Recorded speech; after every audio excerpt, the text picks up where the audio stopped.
Okay, yesterday was toxin, today is filler.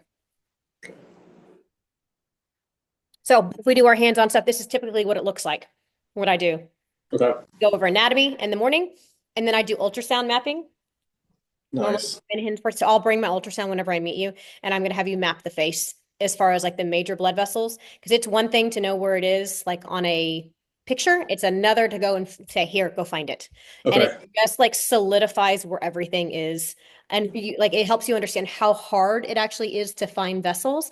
So when you do eventually find one with a filler syringe and you get a positive aspiration, you're going to be like, good for me. But that way you can understand getting a VO, it's like getting struck by lightning. Okay. And then I'll go over dermal filler basics, talk about the physical exam complications, go over safety, how to inject, how to do the full face inject assessments, and then we'll go over typically what I would do for the hands-on portion is that's when you start injecting. Okay. Okay, let's talk about anatomy. So yesterday we dealt with solely muscles, right? So neurotoxins is acetylcholine inhibitor via the syntaxin and the SNAP25, and it stops the communication. So the skeletal muscle, which is important, the skeletal muscle can no longer fire. So all muscle is what we're working with toxin. Filler, Yeah. a little bit different. Now we're working with volume loss. And volume loss can happen mostly because of age-related changes, or Ozempic face is kind of like the new one. Weight loss, weight gain, things like that can impact the fat pads in the face. So the first thing we're going to talk about is some of the big heavy hitters of the vessels that I need you to be very comfortable with. Okay. And we're going to kind of walk through on your face and you're going to like track it up your face. Okay. You have your external carotid, right here. So external carotid. Okay. And also external jugular. That's where we're putting EJs in, things like that, right? Right. External carotid is going to start from here. Then from right about here, it's actually going to dive into the jaw, and it's going to come out of a little foramen. Foramen means hole, Yep. directly in front of the masseter. So Okay. how you feel this is you bite down like this, bite down, feel the Mm-hmm. masseter directly in front of the masseter. You're going to feel like a little like divot right on Mm-hmm. your jawline. So it's literally right on your jaw, right here. So it's right like on your mandible right here. And you're going to feel a little divot. This is the hole that your facial artery comes out of. You should be able to feel your pulse right here. Yep. Facial artery. The Okay. facial artery is then going to track up all the way in the face. So main artery is all the All the way way up. Depending on where it is, they call it something a little different. So just know that. Okay. Facial artery, right about here at the oral commissures. A piece of it is going to go down and a piece of it's going to jet up. Okay. So the bottom part is going to be the inferior labial artery. Okay. Okay. Inferior. So the bottom, inferior labial artery, and it cuts all the way to midline on both sides, Okay. right? So it's coming up and it cuts to midline like this. Okay. Okay. Then on the top part, this is the superior labial artery. Superior's on top. Yep. Okay. So backtrack it again. External carotid coming on up. Facial artery. You can feel this little foramen that it comes out of. Come on up to here, right here. Dive down into the inferior labial and then superior labial artery. Okay. Then it's going to continue on up next to the nose. Right next to the nose, it's called the angular artery. Okay. So that's like the angry look. So the angular artery, that's always how I remembered it. All right. The one Okay. angry, real angry. Okay. Perfect. Angular artery. And then once you hit right up here, okay, it's the supratrochlear artery. So it's the Okay. supratrochlear, and that's the one right here. Okay. Okay. So back it up on again. You're good. This is how my brain works. If I'm going too slow, but this is literally how my brain Oh, you're works. good. It's like easy to remember as I'm going. Yes. So external carotid, Okay. facial, You sure? on up, and then dive deep into the inferior labial, And superior labial. superior And labial, right then next to the nose, angular, and then right up here, trochlear. supratrochlear. Yep, Super trochlear. Okay. supratrochlear. Okay. Yep. And it's supra, not super. So I said it incorrectly for a very long time. So it's Bruh. supratrochlear artery. Now, directly below the pupil, so you have your pupil directly below the pupil. You'll also feel like a little kind of indentation. It can be pretty sensitive as well because there's a hole or foramen that the orbital artery jets out of, along with some nerves. So you have like a Okay. little nerve bunch and a major blood vessel, your infraorbital, that is directly below your pupil. It comes out and it feeds your midface. Okay, so it's like this. And that's the infraorbital. It is, Infraorbital. yeah, traditionally directly below the pupil. I mean, people make, God made people with their hearts on the right side, the other side of the chest. So in general, it is directly below the pupil. Okay. You also have your mental artery that feeds off of your facial artery as well. Okay, so portion, so fish, and that's here. What's interesting about the mental artery is sometimes in some patients, you will have a branch that actually feeds the lingual artery, which is your tongue. So Okay.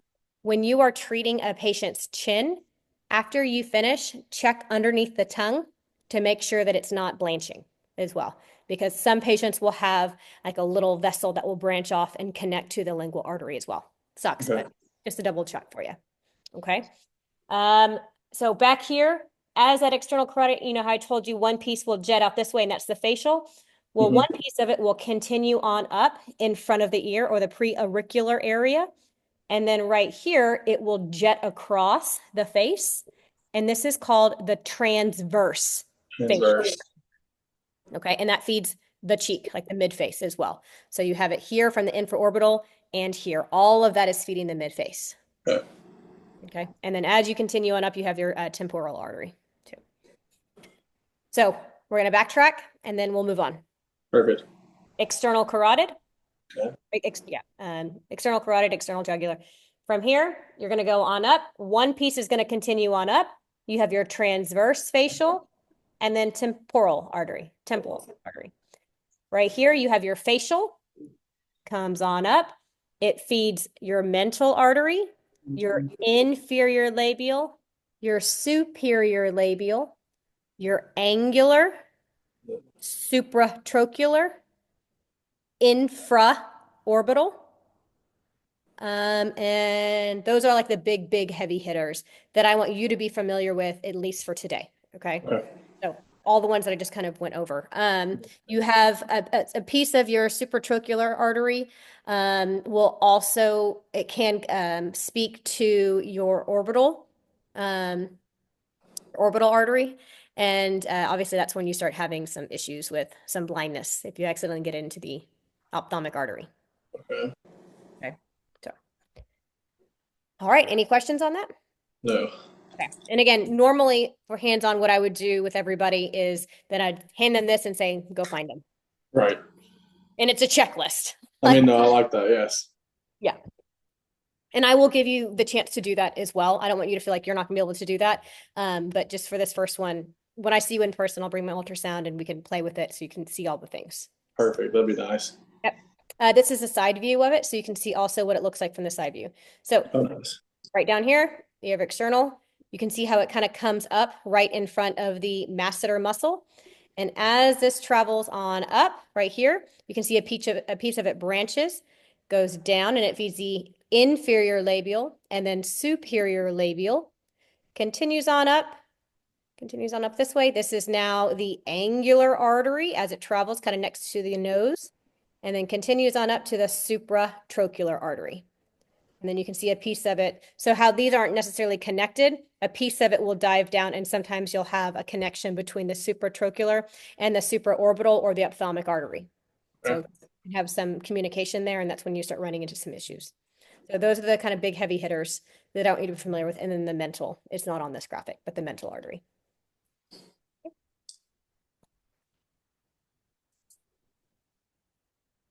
Okay, let's talk about the different layers of the face.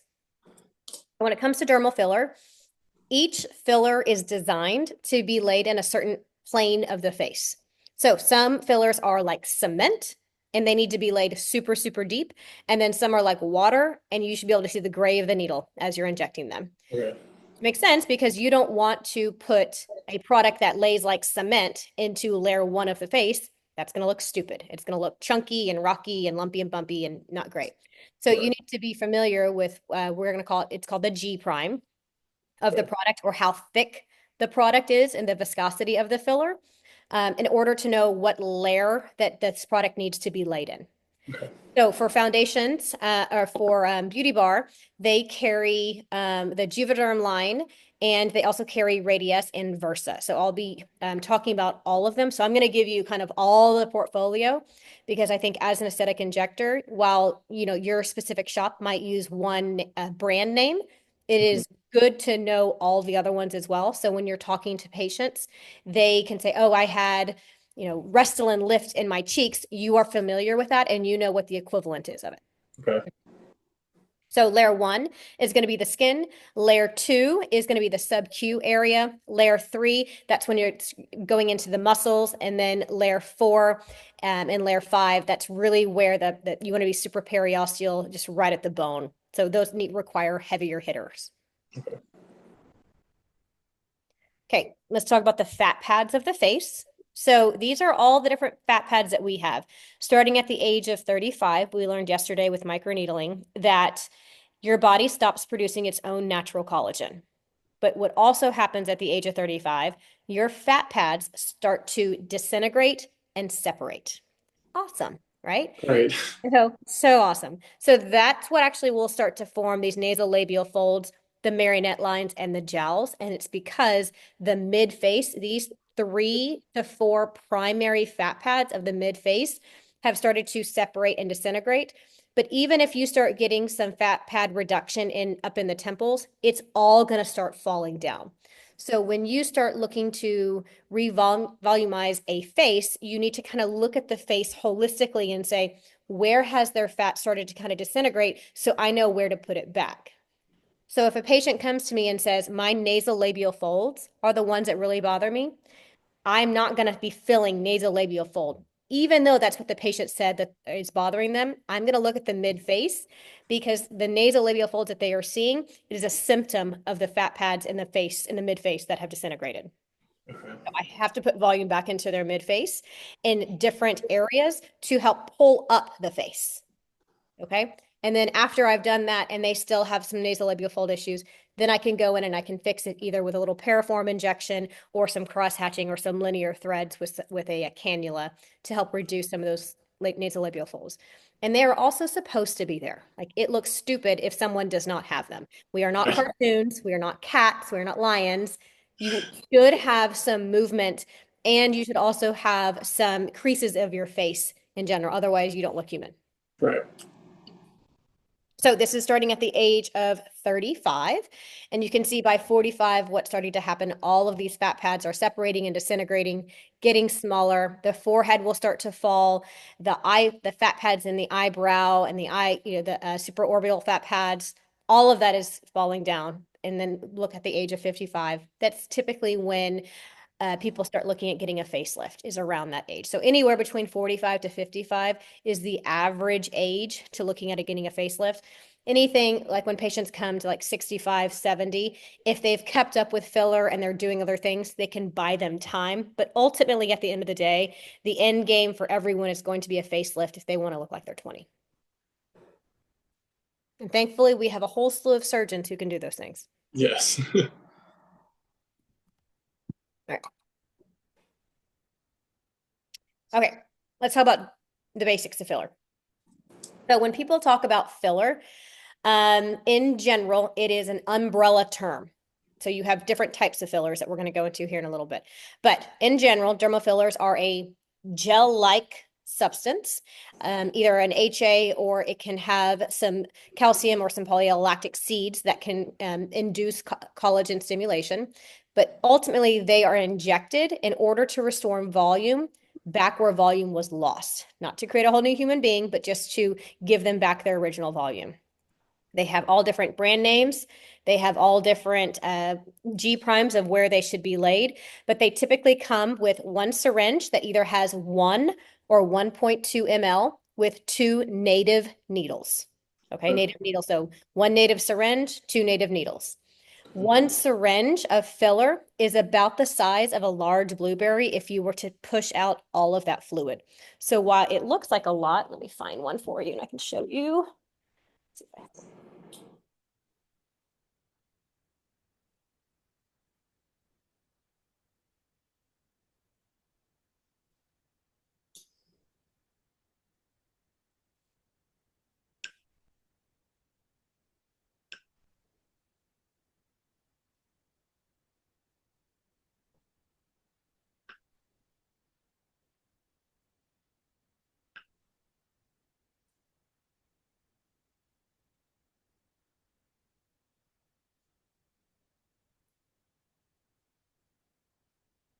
All right, it comes like this. And this is for the HA fillers. So this is the Restylane brand. So this is the one syringe. While it looks like it's a lot, when you actually push it all out, it's really only the size of a blueberry. Okay. And of these equal the amount of volume in a ketchup packet. Okay.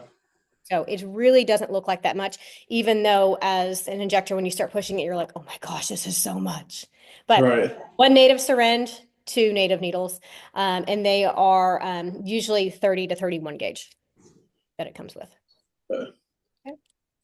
It comes with two, either one because the needle gets dull, or two, you drop it. What can they do? It's used for wrinkles, lip augmentation, cheek augmentation, nasolabial fold, tear troughs, hand, scar treatment, jawline, chin, girth injections, kneecaps, earlobes, you name it, it can be put there. Okay.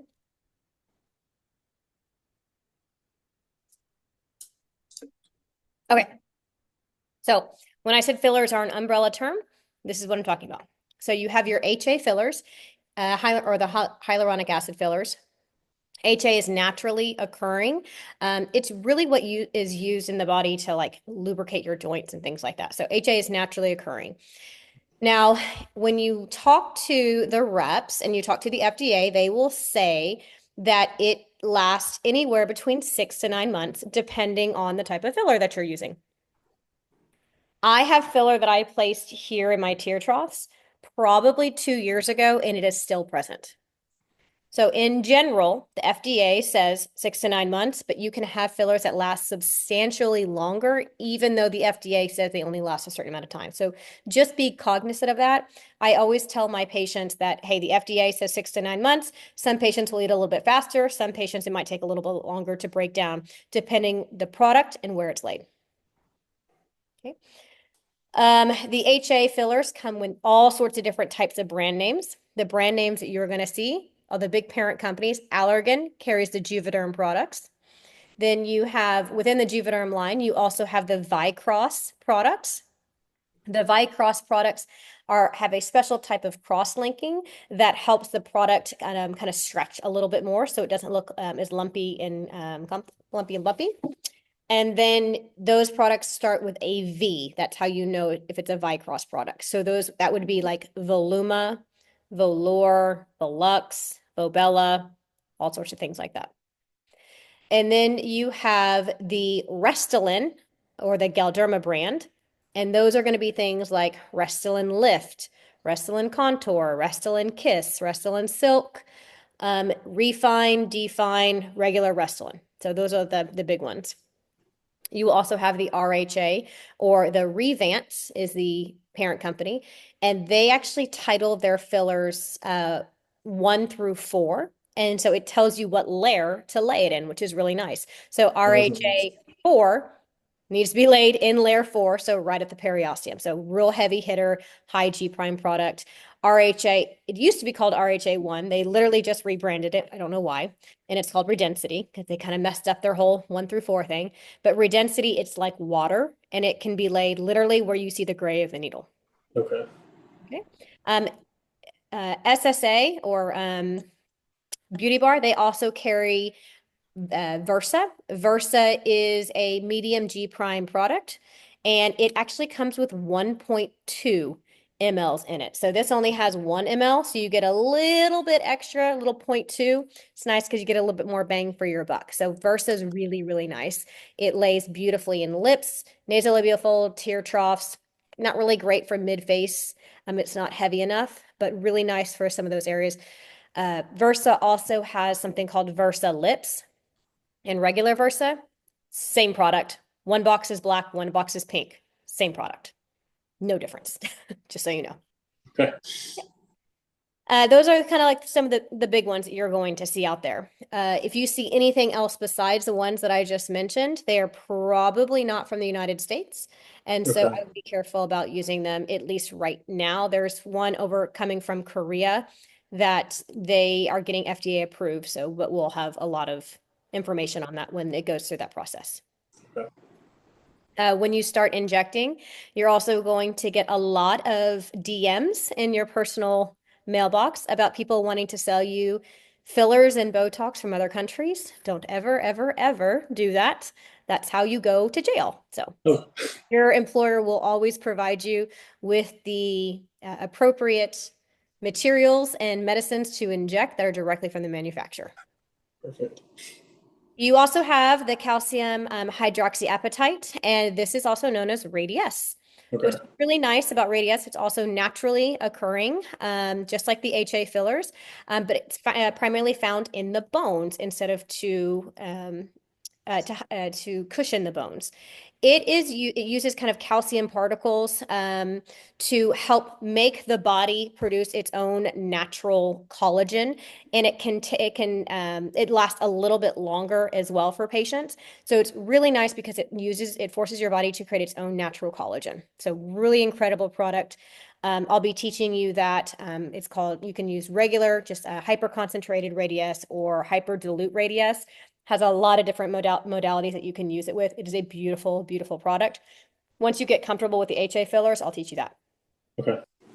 And then you have finally for the Radiesse, the parent company is Mers, and that's going to be Xeomin. Okay.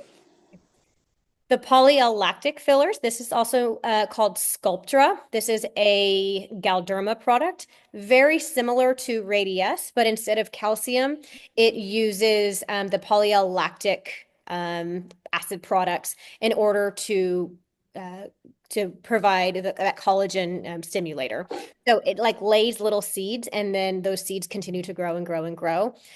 With injectors, they either love it or hate it. So that's really kind of what it boils down to.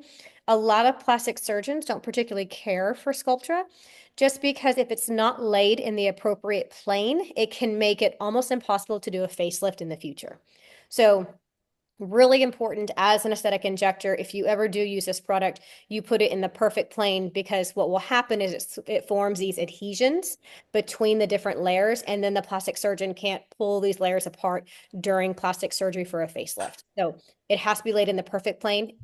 All of these products, the HA products, the Radiesse, Sculptra, they all have a place within the aesthetic world, and they should all be a tool that every single injector knows how to use. But depending on the shop that you work at, you'll kind of gear more towards whatever product line your shop carries. Okay. Any questions about that at all? No. I feel like I'm pretty like did research on Radius, so that you helped clarify a little more on how that. And then of course I know most the Juvederm, all those. I know all those. But not obviously as well as you do. I know about them enough where like this helps clarify a lot. Perfect. Moving on.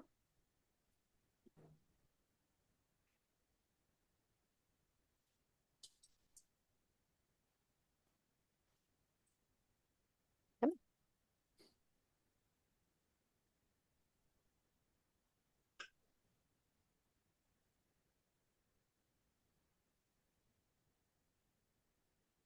Come on. Why are you not going?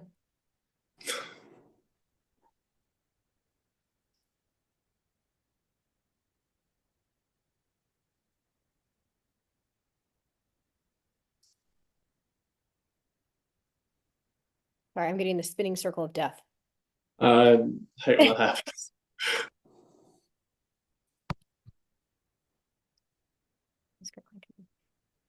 What are you doing?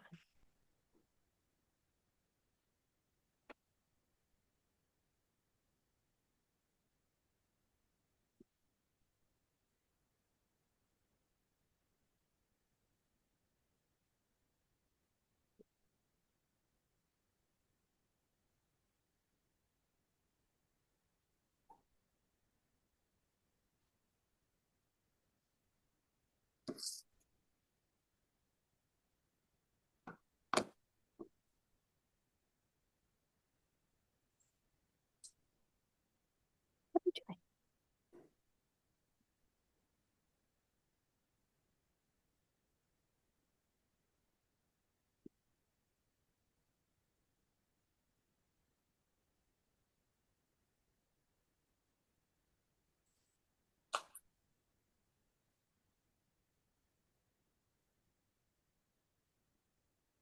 All right. Talk about G prime. Already kind of Okay. mentioned a little bit, but it's the size and the type of cross-linking and the how much HA is present, and basically it's the thickness or the viscosity of the filler. The higher the G prime, the thicker the product. Okay. And you'll hear terms like it's a high G prime, medium G prime, low G prime. That's how the reps and that's how everyone will kind of refer to it. Okay. This is the G prime chart with all of the current FDA fillers in the US market. Okay, so these are all the US HA fillers that we have out there. So at the very highest is going to be Restylane Lift, and at the very lowest is going to be Restylane Refine. So over here, Restylane Lift, really, really thick, but also if you look at the bottom, it's measuring the flexibility of it. It does not budge at all. It's like cement. So positive if you have some tissue to be on top of that cement, but you can't use it on a 70-year-old little old lady who has really thin skin. It's going to look like the Rocky Mountains. So Okay. not a good product for that because you want to use a product that might be a little bit softer. It's more like Appalachian Mountains versus Oh, sharp peaks. right. And then at the very end of it, you have Restylane Refine, gives very, very little structure, but it stretches beautifully. Okay, so Okay. all the way, this is like the whole gamut of every single HA filler out there. Now, for the Juvederm line, the highest G prime product that you're going to have available is going to be Voluma. Okay, Voluma comes in, I think 1.2, and it has a clinical indication of 2 years per the FDA. So that's going to be the majority of the mid face that you're going to be injecting is going to be Voluma or Radiesse. I actually prefer Radiesse over Voluma because Voluma does tend to migrate a little bit as it starts to kind of break down. So it's just something to be cognizant of as an injector. You don't want to put too much in there because it can start migrating out. It's a really great base though. And then you have velour that can be used for kind of jawline stuff. And then Vobella is going to be for lips. Like Mia Bella, look at her lips. And then you have the Revance, the Versa. Like I said, beautiful for tear troughs, lips, things like that. I've also used it in chin too. Okay. Really nice in chins. But if you're going to be doing someone's jawline, I would probably use either velour or voluma or something in the jawline or Okay. radius. I'll probably teach you a lot of radius with jaw just because it's a really nice product. Okay. Okay. And then you have, I think you'll also have the ability to use Bellatero. I'm not as familiar with Bellatero. It's fine, but it's Okay. my favorite. And then you have Juvederm, regular Juvederm Ultra, and then Juvederm Ultra Plus, a little bit higher G prime. Okay. Okay.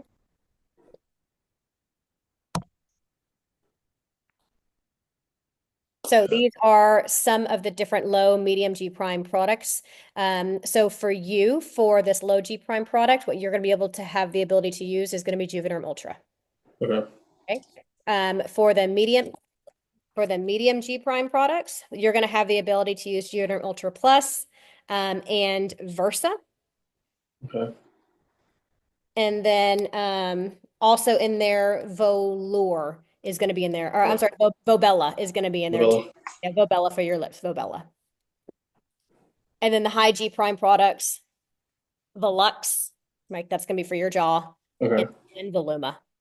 Those are going to be your big high G prime products. Velux is specifically for jaw.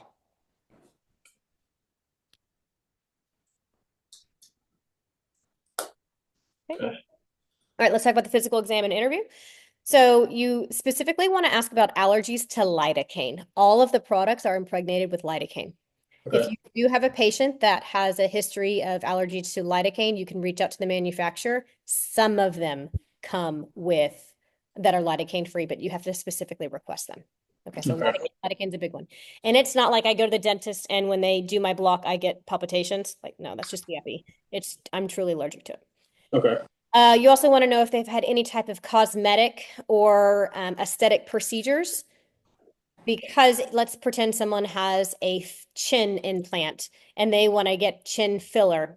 you need to know exactly what is going on because anytime they have surgery to their face, it's going to change the vascular anatomy as well. The body is going to compensate. So it's going to kind of form additional little branches to try to help feed whatever the trauma that initially was. So know that the anatomy will change. There was a injector in Canada and he had been injecting for years and years and years, incredibly talented. And a patient came to him and asked to have filler in their nose. High risk area. I don't think Dr. Deal is going to allow the foundation to have any of the injectors do it. And once you're finished with this class, you'll be like, I'm never doing noses. Okay. But it's not worth the risk. But went to go do the nose, and the injector asked the patient, have you had any surgeries? And they said no, no surgeries. Or I think they might have said one, but it wasn't anything significant. Went ahead and did nose filler, ended up getting a vascular occlusion because of it, and the patient was blind in one eye. And it went to court in Canada. And the very first question that the prosecutor asked the patient was, how many surgeries have you had on your nose? And the patient said, 15. I've had 15 surgeries on my nose. And then they turned to the injector and they said, if you had known that, would you have ever injected their nose? And he was like, absolutely not. And the case was thrown out and he ended up, being fine. But so just know that when you have surgery, it can change the vascular anatomy of the face. So be cognizant of that. You also want to ask if they're taking any type of medication, supplements, herbal remedies. There are some medications that are contraindicated. They're the blood thinning ones. But you also want to know if they're taking anything that can potentially cause additional bleeding, not necessarily because it's contraindicated, more just for education that they might bleed. Okay. You're going to ask if they have a history of cold sores. And again, this is, hey, I had a breakout when I was a child once. You're just going to go ahead and call them in some Valtrax. So Okay. Valtrax, 2 grams, PO, BID times 1 day. Pregnant or breastfeeding, those girls don't get to do anything fun. And then any autoimmune disorders, it's not a contraindication, but it's a conversation and education opportunity because in an autoimmune disease, your own body attacks itself. That's essentially what an autoimmune disease is. If I were to put a foreign substance in your body, there is no way for me to know how your body is going to react. So it is not a contraindication. It's just definitely a pause, and I need to educate you on what could potentially happen. And some Okay. patients are like, oh, no, that's fine. Like my lupus is under control, or, my rheumatoid is fine, or whatever. But Right. at least you've taught the patient and you can document that you educated them. Good. Let's talk about the physical exam and interview. You want to look at the skin texture and the quality of the patient. If it's a little old lady and you touch her skin and she has a skin tear, may not be the best candidate for some filler. You also want to look at the facial asymmetries and the proportions. Everybody has asymmetry to their face. Everyone has an eye that's smaller. Everyone has a flat side of their face that they sleep on. Everyone will have volume loss, all of those kind of things. I will also take the time to kind of palpate some of the main arteries where I'm going to be injecting. If I'm injecting jaw, I'm going to feel for the facial artery, find my pulse, mark it just so I know where it is. If I'm going to be doing someone's lips, I'll feel where that inferior labial arteries and the superior, because sometimes patients' arteries can dive deeper into the lips versus underneath or above it. So it's Okay. just like a quick check where, hey, let me feel your artery real fast. All right, you're a little bit lower. Okay, not that I don't have to be safe, but it kind of puts me at ease of what's happening. Right.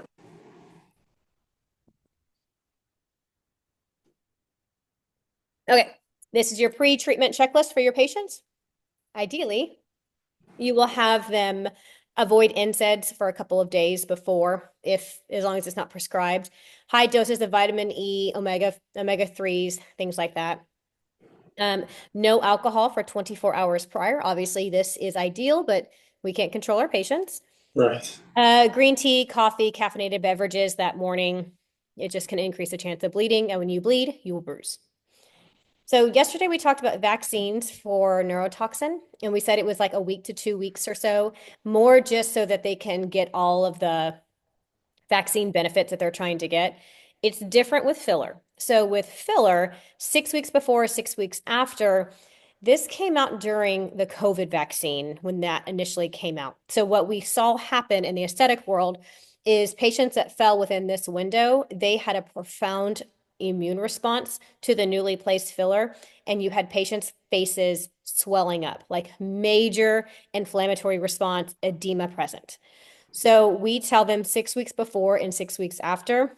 Well, it was specifically because of the COVID vaccine. We just say in general with all vaccines now, because I'm sure there's going to be additional vaccines that, the WHO comes out with or whatever. Exactly. Yeah, we're all going to be zombies. It's fine, It's but fine. Yeah. totally fine. Yeah. ER, yay. Yes, exactly. We're perfect. We're totally good. It's fine. Yeah, we'll handle it. Yeah. But so 6 weeks before or after, just specifically for vaccines. We also say no major dental procedures 2 weeks before or after. And the reason for this is because if a patient has a root canal today and they want to get their lips done tomorrow and you go and assess them, their face is going to be wickedly swollen. So the inflammatory cascade, the inflammation process, lasts for 2 weeks to go through the whole cycle. So 2 weeks, that's normally like what your body goes through. So you need to make sure your body has gone through that whole cycle before I try to introduce any additional trauma with the sticks. And then on the flip side of that, same thing. You don't want to have this beautiful lip job and you're all swollen. And then they go and schedule a routine something. And then now they've put protractors, retractors in their mouth and they're messing everything up. And it's so obviously emergency, procedures have to occur. And we understand that. But if someone's going to go get a cavity filled, be like, hey, can we push that back a week or two? Yeah. Um, and then pre-treat for herpetic lesions if they're getting anything around the lips, Valtrex, 2 grams PO/BID times 1 day. These are the no-goes. Okay. And I'm going to talk to Dr. Deal about this. I don't know what Beauty Bar does. They might not, to the first one. Okay. So they may not be, this may not be their protocol. This is my protocol at my shop. So I just need to talk to Dr. Deal and see what he's comfortable with. And we'll kind of see. It might be the exact same thing. They might say absolutely not. But I've heard different shops do different things. And so we'll just see whatever he's comfortable with since he's medical director in CMO. So any blood thinning medications like warfarin, Lovenox, Eliquis, Xarelto, it is typically a hard stop. And the reason for that is just because of the profound bruising and the bleeding they might have. It might make it very hard as the injector if you're trying to inject someone's lips and the patient just continues to bleed and bleed and bleed. It can make it very difficult. And then also they're going to be bruising a lot. And so again, it's just going to be up to the CMO what he decides is appropriate. He might say, no, that's okay, as long as the patient knows the risk, and that's totally fine. Okay. But these next 3 are like per like manufacturer. And this is active infection. They have a giant pimple on their face where you're going to inject, or they have a cold sore outbreak, or if they have cellulitis on their face, don't go through it. You're going to make it worse. Pregnant or breastfeeding, again, those girls don't get to do anything fun.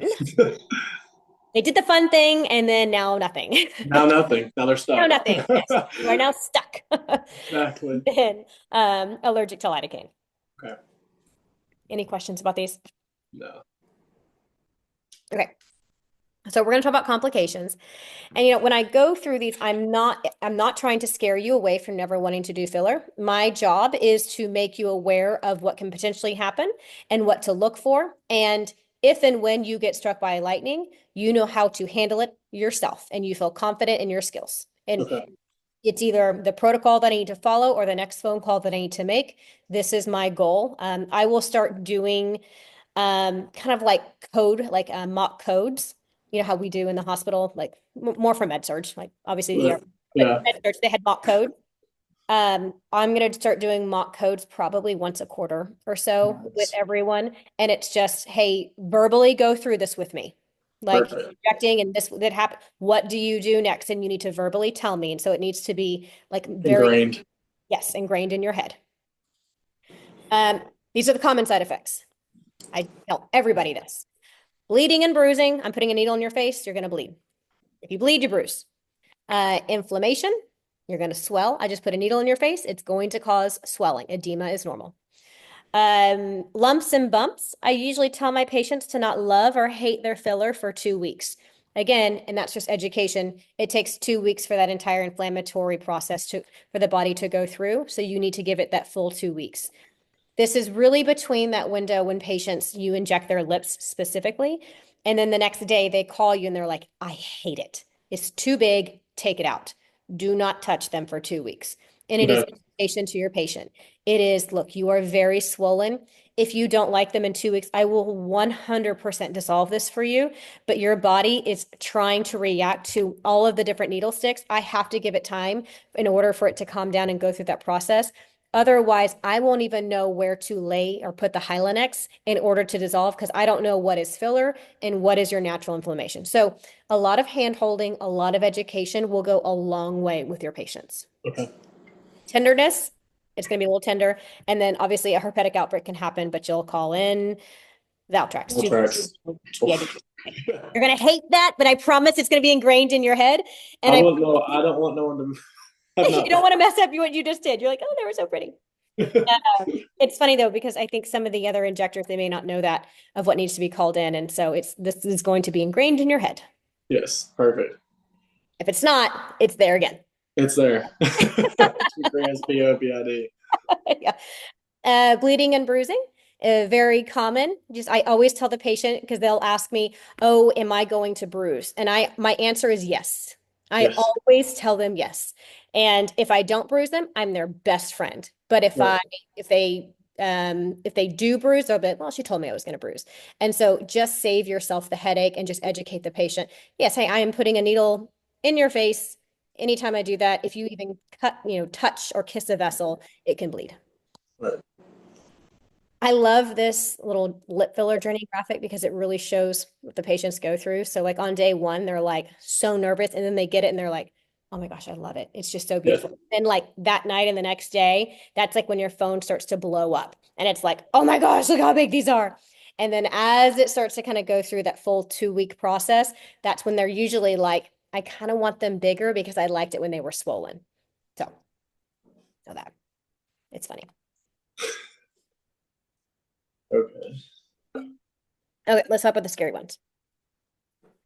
So these are infection, VO, or also known as a vascular occlusion, allergic reaction and hypersensitivity reaction, and then delayed onset granulomas. So these are the ones that we're going to be going through. Okay. So there are phases of a vascular occlusion that the patients will go through when this happens. And there are different types of vascular occlusions that we're going to go over, but regardless, outside of the ocular vascular occlusion, regardless of the type it is, it will still go through every one of these phases. And in general, each of these phases is 12 hours. Okay. So you have a little bit of time. Okay. Okay. So it's not like I have 15 minutes. You have a little bit of time. And especially within FMA, you have an entire team behind you. So you are Good. never in a VO by yourself ever. I'm always a phone call away. I am always a FaceTime away. If I'm in your area, I'm a car ride away. Outside of that, Dr. Deal is there. You have an entire team behind you. God forbid you are ever struck by lightning. So please always know that. So phase one is going to be blanching. Okay. And people will be like, oh, it's non-blanching. Like, no, no, it's blanching. It's white. So what will happen if for whatever reason you do have one and I ask you to check capillary refill, you have to compare your capillary refill to the other side. So let's pretend you're doing the lips. Don't just call me and do on one side. I need to compare it because I have no idea what I'm looking at. So you're going to compress both sides of the inferior labial artery if it's in the lip. Compress both sides, hold for 3 or 4 seconds, and then relax. And then you can compare the capillary refill to both sides. Like the ABG test, like Allen's test. Okay, perfect. Exactly. Same thing. You got to do both sides. Do Otherwise, both, it means you'll nothing. know. Yeah, you're like, I don't know what's going on. Yes. Uh, phase two, it's this reticular lacy pattern. So now you not only have the blanching, but now you have erythema start to kind of creep in as well. Okay, so you have the erythema and the blanching. So it looks like a lacy kind of pattern whenever you see it. This is stage two of a VO. Okay. Phase three is going to be vesicles. This is generally when a lot of aesthetic providers will say, oh, thank goodness, it's just a herpetic outbreak. It is not, it is vesicles forming. Okay. Okay. Phase 4 is going to be that initial skin breakdown. So you're going to start to kind of get a little bit deeper coagulation, and the skin is going to start to break down a little bit. And then stage 5 is that eschar formation, and that is full thickness necrosis. Okay. So 12 hours in general. So when people will ask, they will say, what are the symptoms of a vascular occlusion? This is the things that they should say. They should not say, and you're going to hear this all the time. They're going to say, oh, pain and bruising and swelling. False. That's just totally false. Are you going to have bruising? I don't know, maybe you're not. I've had some VOs that have zero bruising that I've had to help fix from other shops. I had a patient, they were like, oh, it's pain. I had a patient totally asymptomatic as far as zero pain and had a full-blown VO. It was actually in her lip that another shop had had. And that one was actually cool because I was training a bunch of injectors on filler, and the rep called me, my Galderma rep called me and said that, hey, this other med spa, they have a VO and the injector doesn't have any Hylenex and she doesn't know what to do. So they sent her to my training, and all of my trainees got to watch me reverse a VO Nice. sound. It was the coolest thing ever. Of it. So very cool thing to see. Even some of my other trainers were like, this was really cool. But it's just ultrasound guided procedures. And being in Okay. you do ultrasound IVs all the time. All the It's time. not hard. No. People think it's really fancy when you can do it, and you're like, yeah, I did it for years. It's not that. Yeah, it's normal. It's very normal. They're like, you can use an ultrasound, and you're like, yeah, it's really not that cool. But No. Wish it was cooler than it sounds. Because you're yeah, always it on everyone, yeah, everyone calls you. it sounded cool, like when I first learned how to do it, because they would call you up to the floor and you were like, a superhero, coming Yeah. on up, to the med search floor because they can't start an IV or whatever. Yeah. They had like 24s all over this patient's body, and you like walk Like in. what is this? Yes. See if I can find this video real fast for you.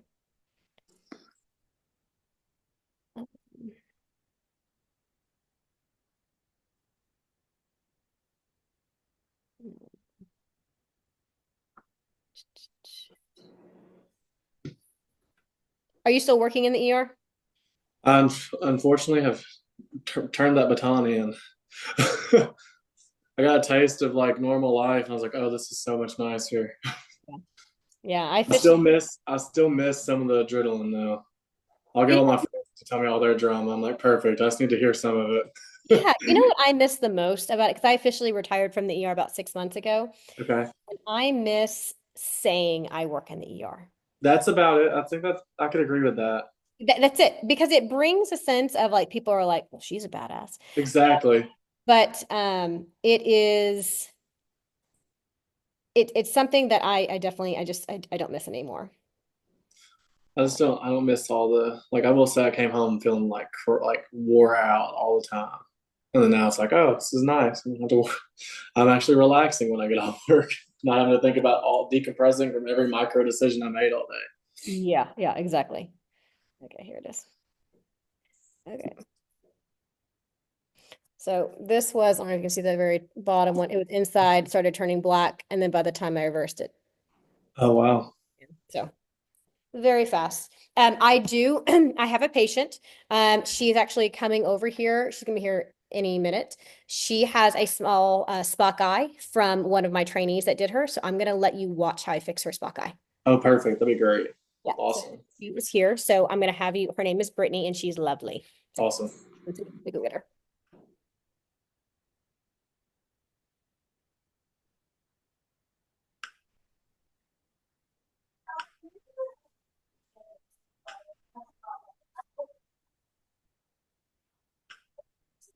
Meeting with someone virtually right now. Do you mind if he watches me fix your spot guard? Perfect.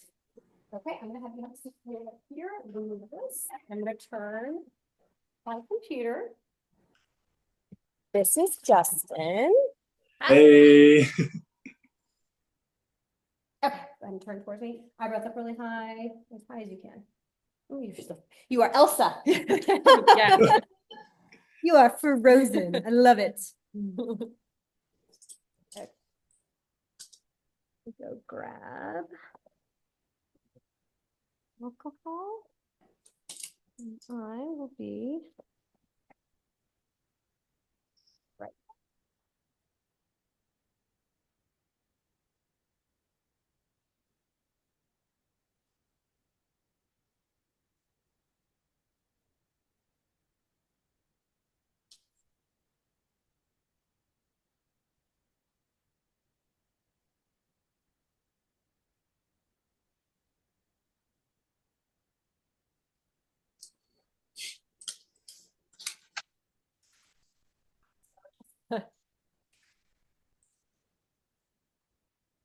How many do you have?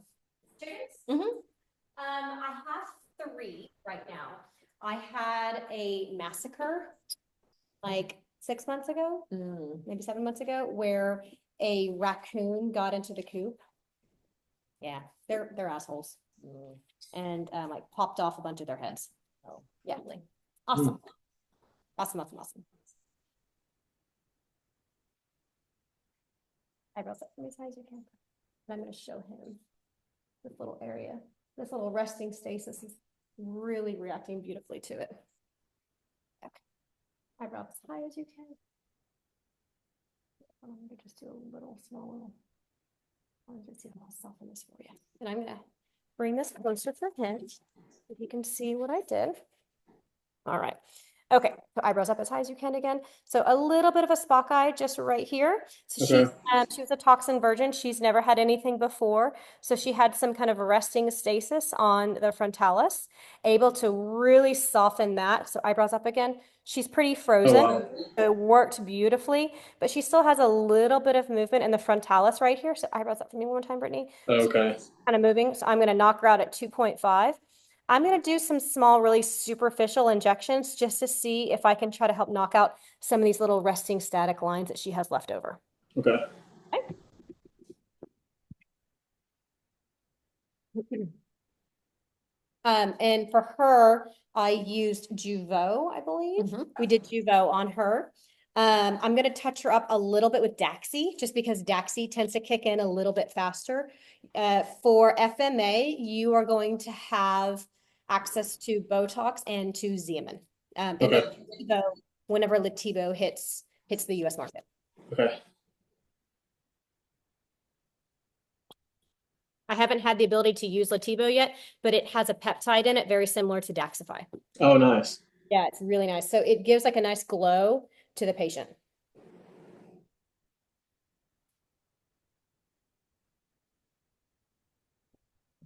All right, nothing's changed in your medical information? No. Eyebrows up for me and relax.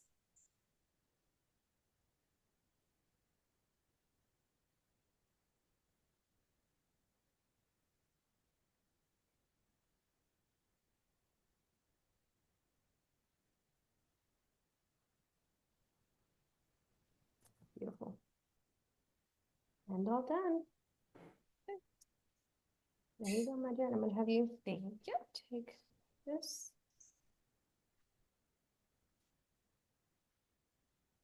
Just in case. All right, you are good to go. Do I Venmo you this? Nope, no, it's touch-ups are free. Well, thank you. You're welcome. Very good to see you. Be careful going home. You too, bye. Okay. See, so super simple to fix those. Yes. And not a big deal whenever they happen. So she was one of my models for one of my trainees. So one of my trainees did her. So she had a little spot eye. Fixed it. And I don't know how FMA does touch-ups. We say that they're free, but I do it also if they're a trainee. Oh, That's when I say they're free. Otherwise, I charge an appointment fee for it. I don't know what FMA does. I will find out for you, and so we'll know how to handle that. They might say, "Oh, it's free up to so many units," but typically places will charge for it, okay. and it's nominal, but still, if you put a needle in someone's face, you need to be compensated. Exactly. All right. Okay. Any questions on the phases of VO? No, I feel like that's pretty standard. I'll Yeah. remember that. Yeah, so It's 5 phases. five. There's 5. Yep. Yeah. And when someone says a symptom of it, that's what you say. You say that. Don't say bleeding. Don't say If it was bruising. the 5 stages, say these. Yeah, yeah. Say, oh, well, and then you'll sound really smart. I'm like, oh, what are the symptoms? Like, oh, there are 5 phases. You go through all of them, and then you can say some patients may or may not have pain. Just because they don't have pain does not mean it's not a VO. Not everyone will have bruises, so you can kind of go into that, and it will automatically elevate how they see you because you are actually educating them versus saying what traditionally people say. Right. So there are 2 types of vascular occlusions. You have an intra or arterial occlusion, meaning you accidentally inject it into the artery or into the vessel. Okay, and it occluded the vessel, so blood can no longer get past it. So you have your vessel, right? And if you go and you put too much of a filler in there, it's going to occlude the vessel, and then blood can no longer get by that occluded artery. And then so anything behind this, oxygen is not going to get to it, so it will die. And that's Okay. when the phases of the VO happened, okay? The second type is a compression VO. Now, a compression VO can occur for 2 reasons. The first, you got too close to a vessel and you put too much right next to the vessel and it clamped down on the vessel. Super easy to fix. Either you can use some HA or usually you can just massage it out and it will kind of get circulation will start flowing again if you can kind of move it. Because it's a gel, you should be able to move it around. And then the second one is caused by inflammation. If a patient has a really profound inflammatory response, it can clamp down on a vessel as well. Just like post-surgery, you'll get some people who have a lot of swelling and then they start having a lot of pain. It can cause some issues just from profound swelling. The problem with a compression one is it usually occurs 12 to 24 hours later. So again, that's just education for your patient. Hey, if all of a sudden something starts feeling weird, you start having a new sensation, a tingling sensation, or you notice some color change, please reach out to me so we can make sure that we get you assessed immediately. And that way you can know what your next step is going to be. Perfect. Okay. Any questions on this so far? No. Scary, but A lot of things. Yeah. I mean, you have done scarier things. Yeah. In the ER than that, like you've done an IO. Exactly. That's You're drilling into a bone. Yeah. And IO's gone bad you can drill through an artery if on accident, right? Like that's a bad day Yes. if that happens. Exactly. So, there are things that we have done in our career that are scarier than this, but you still need to know how to fix it if and when it does happen. Right. So Hylenex is the reversal agent for HA fillers only. So Hylenex does not do a darn thing to Radius or to Sculptra. So that's a caveat with Radius and Sculptra. Okay. Hylenex comes in 150 units per ml. It traditionally comes just like this. Okay, it should say Hylenex on it, 150 units per ml. I've seen a couple of different other brand names for it, but the generic name for it is hyaluronidase. Okay, Hylenex is the brand name, hyaluronidase is the generic name. And it is it's an enzyme that breaks down the HA fillers, okay? Now, with Hylenex, there are some things that you need to know about it. It burns like fire when you put it in, like Rocephin shots or feels like a Rocephin shot, like burns like fire. So you know how we put a little bit of lidocaine in there to help? So some injectors will add lidocaine to it. In an emergency situation, that's not an option. I need as hyper concentrated as possible. I need the purest form of this product because I have an emergency situation and I need every bit of this HA to break down. Okay. It depends on what Dr. Deal says for elective dissolving. So if a patient just wants their filler dissolved, he might allow injectors to put lidocaine in. I'll get clarification if that's something he wants to do. Even then, I'm not a huge fan of adding lidocaine or bicarb or anything like that to it. Hey, you want this dissolved? I can do some topical, at least help with the needle stick, but it feels like lidocaine whenever you are like doing suturing and that just kind of burns. in general, Yeah. Okay. and it doesn't last long. Another interesting thing about Hylenex is we used to do patch testing in the past, okay? So the reason why they used to do it is because they were concerned about allergic reactions. I'm not sure why this practice got so big, but it was actually the original way that I learned. If you were to ever use Hylenex, you would patch test it on a patient.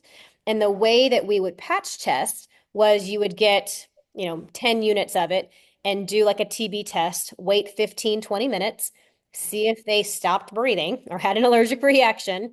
And then if they didn't, you'd be like, okay, now we can go. So we stopped doing patch testing in my clinic probably 5 or 6 years ago because I spoke to a friend, he's an allergist, and we got on the topic of patch testing, and I said, "Oh, I do patch testing, with Hylenex," and he was like, "Oh, well, how do you all do it?" And I said, "Well, we put 10 units in and wait 15, 20 minutes, and then if they don't have an allergic reaction, then or they don't develop a giant wheal, we go ahead and inject." And his jaw hit the ground. He was like, "That is not how you patch test." And I was like, what? And he was like, that is it takes 4 days. You have to wait a minimum of 4 days in order to truly see if they have an allergic reaction. He said, if you were to patch test someone and then go ahead and inject them and they had an allergic reaction, your license would be on the line. So that would mean I'm on the stand.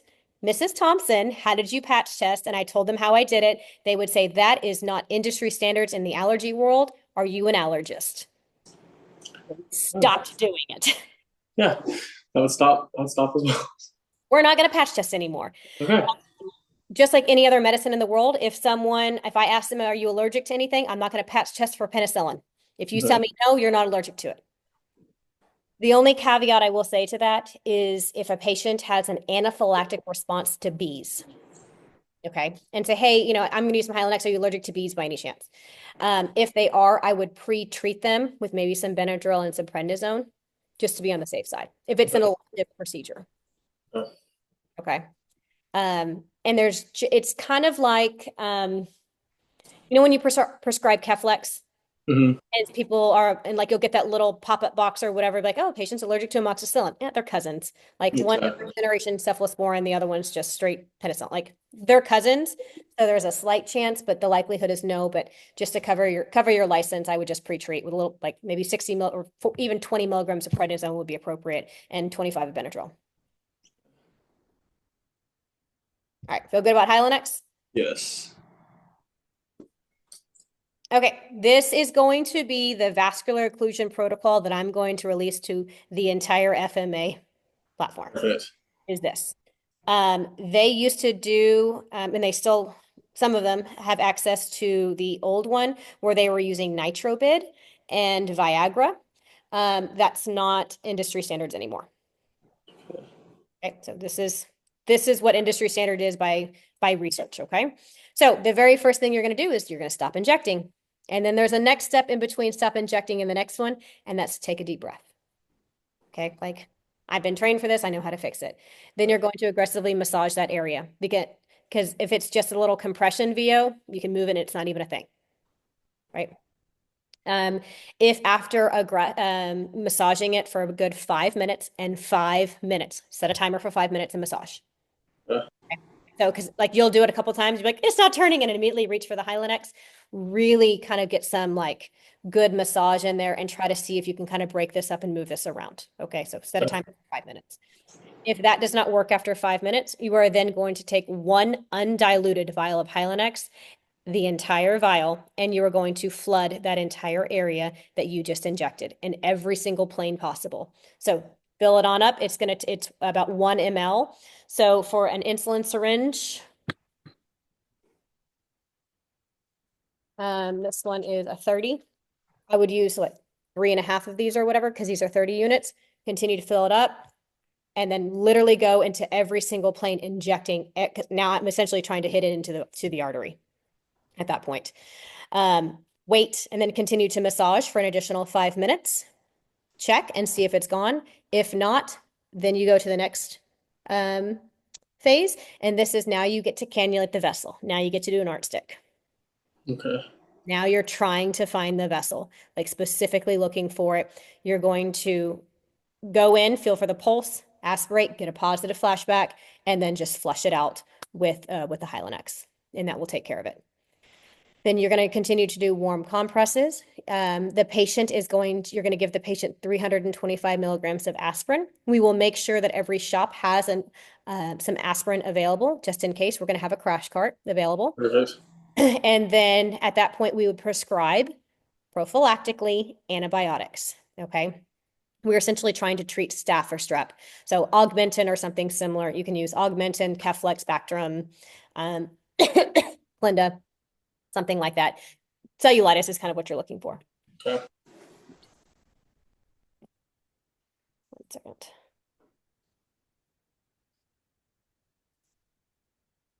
Sorry.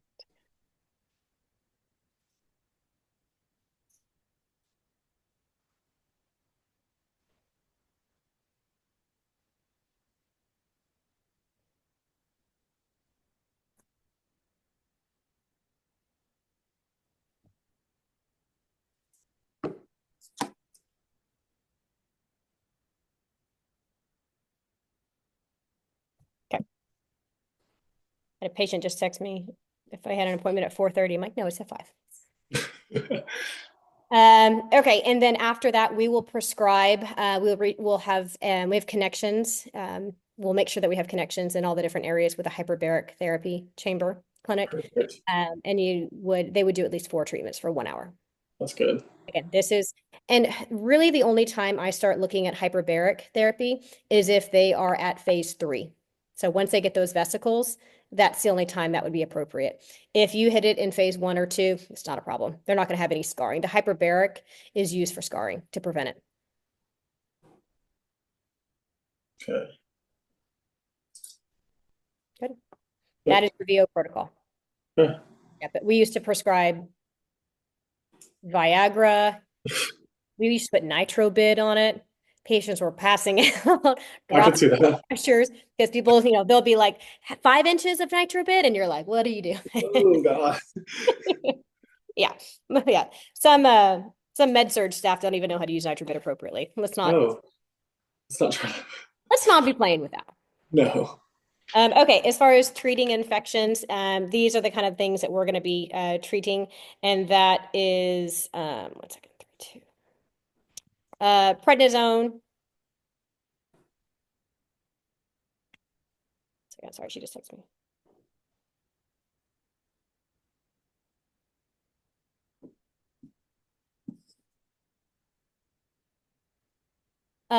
We'll do some steroids. I usually do prednisone 60 milligrams Q-day times 3 days. And that's really if they're having like a true cellulitis from it. Okay.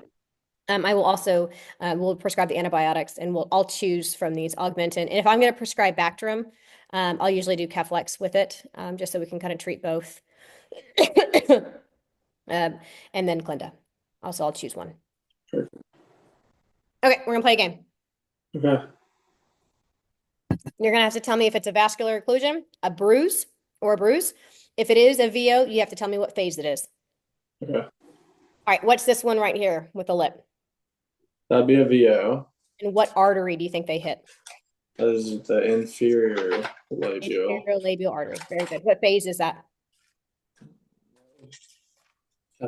Would that be considered stage 1? Yeah. Blanching? Okay. Yep, that's exactly what it's going to look like. Perfect. Okay. Okay. What about this one up top right here? That just looks like typical bruising. Perfect, just bruising, right? It is, it's kind of symmetrical too, right? Like they have it on both sides. I mean, a VO is going to be unilateral. It's on both sides. I don't see any of those other phases. What about this one right here? Looks like bruising, but Yep, straight bruising. Very good. What about this one right here? That's the VO. Yeah, what phase do you think that is? That's that blanching, or would that be further on? A little bit further on. Yeah, because now you're starting to get some erythema with it. Yeah, so that's supposed to. Yeah, like that's phase 3? 2. That's going to be a phase 2. So that's like a particular lacy. Because this picture, I was like, it looks kind of like pustules, but I guess it is more just say like, yeah, more erythematic, like lacy. I see it now. Yeah, just kind of right at the top. What artery do you think they hit? That is Right next to the nose, right here. nays. That's your like angular. Your angular artery. Yep. They Yeah. likely hit the angular artery right there. They're probably treating nasolabial fold right Okay. there. Okay, what about the one at the bottom? The bottom, that just looks like basic bruising. Perfect. And what about this one? That is a VO, and that would be your stage 3. Very good. Okay. Scary, Uh, scary. Yeah, the worst one. Scariest one. Scary. This one occurs. So 95% of all ocular vascular occlusions come from glabella and noses. Okay. Okay. The other 5% come from nasolabial fold in general. I mean, you might have a couple little outliers, but those are going to be like the heavy reasons. So knowing that 95% of ocular VOs or blindness is from noses and glabella, I wouldn't touch them. Let somebody else do it. Knock yourself. Okay. Someone else can go play with their vision and play with their license. It's just not worth doing. Okay. The only time I would remotely think that it is appropriate is if it was ultrasound guided. Okay, that's what I was gonna say. I feel like that would be very. I mean, that's so vascular of an area. Sure. Yeah. And but if you have an ultrasound on it, that's appropriate. Yeah. Yeah. But then you'll get people who are like, oh, well, I know where the anatomy is. If I stay more medial than lateral, I'll be totally fine. Some people's heart's on the opposite side of their chest. So unless you put an ultrasound to actually see where their anatomy is, don't come at me and tell me that you know what their anatomy is doing under the skin. Right. You are injecting, and then all of a sudden, up to 24 hours later, the patient will say, I can't see out of my right or left eye.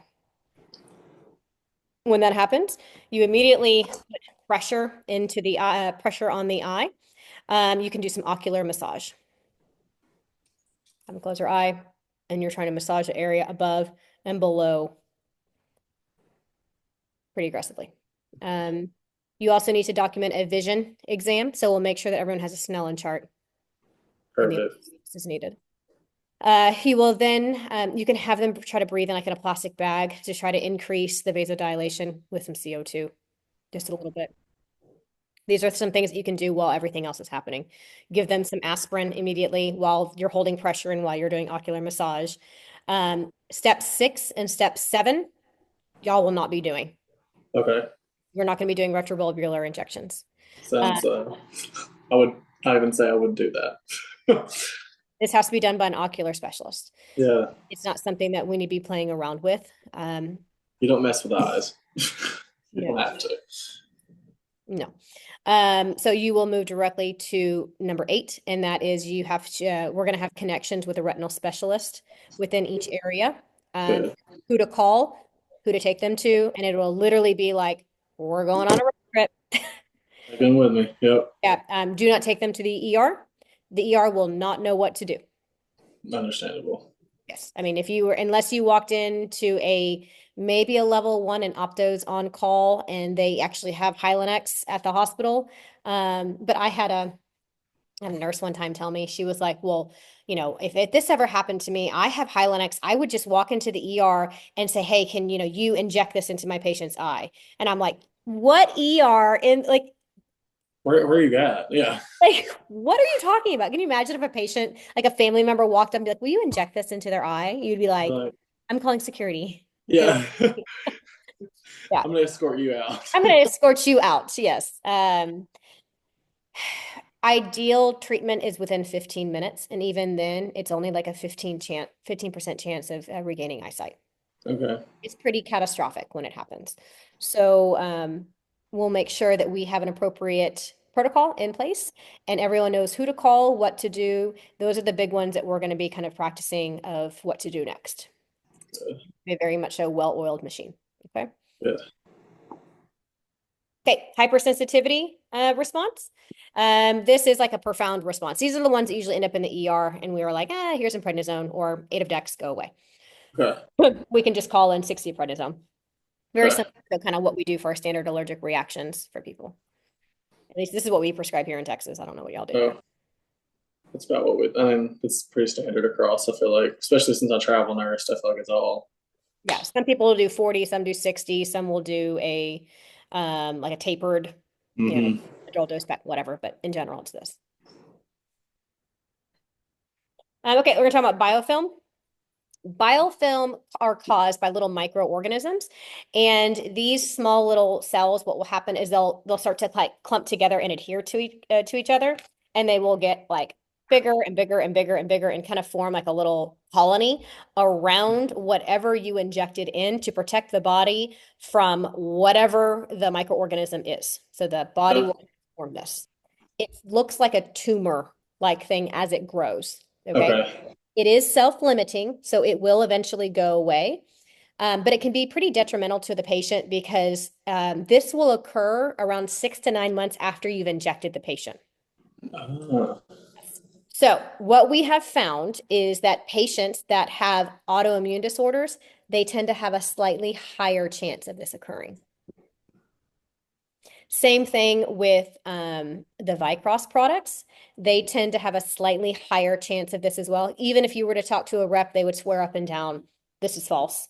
But if you talk to people who've been in the field for a prolonged time, it's we've had one in the company, it was from Volor, okay. but one in 10 years. So very uncommon. So the best way to prevent it are 3 ways: hand hygiene, patient selection, and product selection. So if Okay. someone comes to me and says, hey, I have lupus, I may not want to use Vobella on their lips. I'm going to use Bursa, Okay. or I'll use, Juvederm Ultra or Ultra Plus or something like that. I just choose a different product, or I'll use Radius or Sculptor or something else. You have options. Good. Okay, let's talk about non-inflammatory nodules. These occur immediately after injecting or within 24 hours. And it is usually because the injector accidentally laid it in the wrong plane. It's just too superficial. And so you'll get a little nodule or you just put too much there. The treatment is you can massage it. What I usually tell my patients, if they call me and say they feel like a little lump and bump, I will say you need to wait it out for 2 weeks, because after 2 weeks, it might settle and go away. If after 2 weeks they still feel like a little lump or bump, I will then have them massage it twice a day while they brush their teeth for 2 weeks. If that doesn't take care of it, then I'll get a little bit of Hylenex and knock it out. And it won't take much to knock it out with Hylenex, like 10 units of it. It's like barely anything, and it knocks it out pretty nicely. With Hylenex, people used to use too much Hylenex. I had a rep here in Houston. She had a VO of her facial artery by a plastic surgeon. He was doing her jaw. And typically 1 vial of Hylenex can dissolve 1 vial of filler in general. You can use the Vicross products usually take double, and Voluma takes up to 4. So it shouldn't require more than that. He used 35 vials of Hylenex on her. Wow. Yeah, 35. So, and I think it's just because he didn't wait long enough to see if it was working. He just freaked out and just started like injecting, and just kept going because he was like, I need color change. I need color change.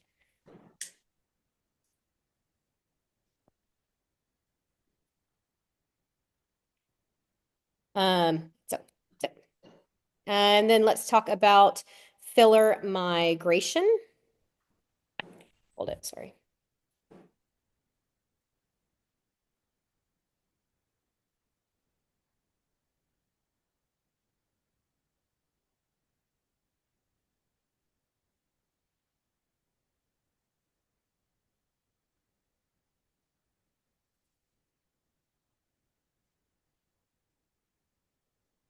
So about filler migration. So this particular situation most likely occurred is because the injector was using a poor technique, and they were attempting to do the fencing technique, or Mm. the Julie Bourne or Russian lip. You'll hear all of those terms. And they didn't lay it directly on the vermilion border. They laid it above it. So they laid all that product above it, and it created little holes for that product to migrate up. Okay. So as a novice injector, I usually don't teach the fencing technique. I teach the line and fill. So you're going to line the vermilion border first and then fill the fat pads. It will prevent this from happening. Okay. And then as you progress, you can start learning the more advanced technique of fencing. When you start doing it, you can't be on top of the vermilion border. You actually need to be slightly below it because Okay. otherwise you need to stay, you don't want to cause any connection between the vermilion border and the rest of the face.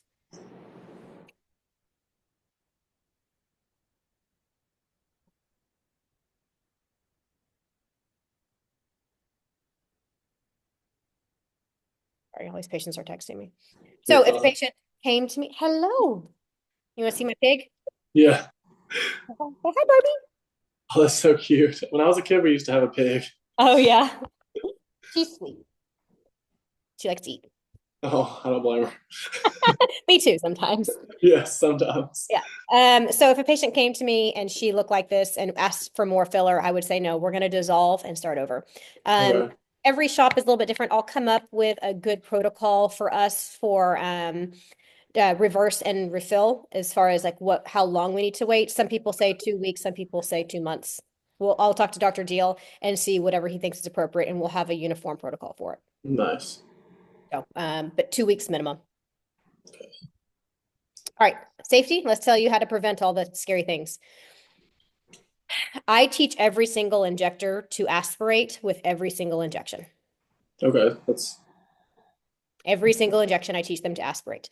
I think that injectors who don't aspirate, I think they become very cavalier, and they think that like, oh, well, no, the vessel is not there. I did an ultrasound on one of our injectors during training because we were doing anatomy mapping, and your supratrochlear artery is traditionally very deep, and hers was extremely superficial. And so if she were to have her glabella and the injector went where they thought it would be, they would be injecting directly into the supratrochlear.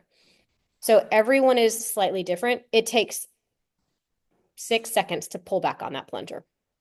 If you are in the artery, blood comes back immediately, immediately. right? I mean, you're doing an Yeah. artery at that point. Like it Yes. takes 2 seconds. Just pull back and then push. Like it, Exactly. there's zero reason to not do this. So I teach my novice injectors to like 6 Mississippi when they first start, just to give them a good appreciation of, of what can happen. And I have taught this class a lot, and we have gotten a lot of positive blood returns. And when it happens, like all the blood drains from the injector's face. And I'm like, no, like, girl, give yourself like a pat on the back. Like you just saved that patient from a pretty nasty thing. So Right. there's zero reason. Don't become cavalier. Just pull back on the plunger and then you can push. Perfect. Make sure you know your anatomy, know where the anatomy should be. Also watch for color change as you are injecting, and also inject very slowly. I talked to a plastic surgeon, and he uh, gave an interesting speech about how if you inject less than the patient's blood pressure, you are less likely to cause a VO, because the amount of pressure that you're pushing, the blood will slowly kind of push it up, and you're not going to push so hard that you clog the vessel immediately. So if you're Okay. slow, steady pressure, obviously you're not taking the patient's blood pressure, but think 120/80. Okay. So nice and slow and steady, and slow aliquot of product too. You don't need to be putting more than really 0.1 into any injection point outside of like 1 in the mid face. Everything else, it should not be larger boluses than 0.1. So when I say 0.1, this is what I mean. So this is 1 ml. Can you see it? Mm-hmm. This would be 0.1. Perfect. Okay, so on the native syringe, you should not be doing all this in one injection point. That's too much. Okay.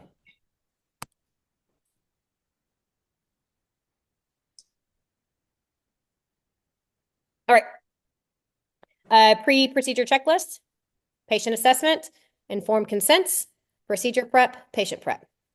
With your assessment, that's when you're going to go over their medical history, do all those kind of things. You have to do your informed consents. So you need to make sure that you are you're going over all of the things, the patient signs, all that stuff. You're an NP, so you don't need to worry about your good faith exams, but you do need to make sure that you document your assessment. I need to make sure that everyone is actually putting in a diagnosis code, just like we do in the hospital. So you need to have like certain codes in the assessments, because that has to be in there. So we'll make sure that we get those codes in there too for you. And just like a pre-populated assessment, you can go in and tweak it however you want, but forgot what the exact code. It's like ritoids or something. Let me look it up for you of what ours is. Mm. That's pretty. Oops. So we do resting stasis facial L 98.8 is ours. So it'll be like a true diagnosis code, you know. Oh, nice. Yeah. And then procedure prep, you want to make sure that you have all of your stuff out before you start trying to do the procedure. It's just like you don't want to get the patient up to do a Foley and you forgot the Foley and they're all naked and betadimed up. And then the procedure prep, the patient prep, you're going to clean the patient and you are going to mark exactly where you're going to go. Again, just like neurotoxin, the best injectors mark. Take a look at the patient, see what you want to do. Sometimes I'll take a picture of the patient and then study the picture because then I can really kind of see things in the picture versus staring at the patient.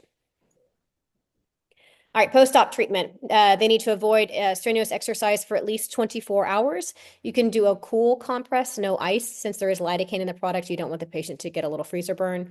No makeup for 24 hours and avoid touching and rubbing the area for 24 hours.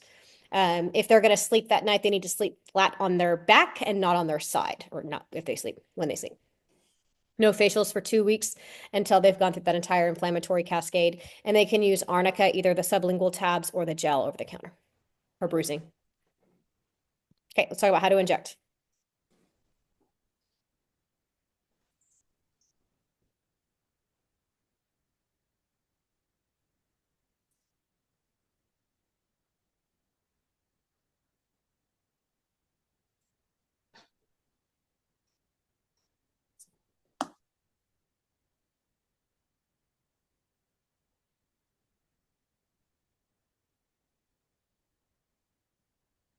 Okay, I'm going to teach you how to inject cheek, nasolabial fold, chin, and lips. So you're going to see different ways that people mark for this. This is a way that I was taught 10 years ago, and it still works for me. I do needle to bone. As you progress, I'll teach you cannula, but I'm going to teach you needle to bone first because you need to have, you need to be able to use both modalities. You need to be able to use needle and you need to be able to use cannula. So two different tools, but I'm going to teach you needle to bone first. Okay. So this is the way that I mark. You're going to see another way. Some people will mark from the lateral canthus to the oral commissure and then from the nose to the ear. I do it slightly different, and you're going to find out why I do it this way. So I draw a line from the pupil straight down. Then my next line is from lateral canthus straight down. And then my third line is from the tip of the nose to the tip of the ear.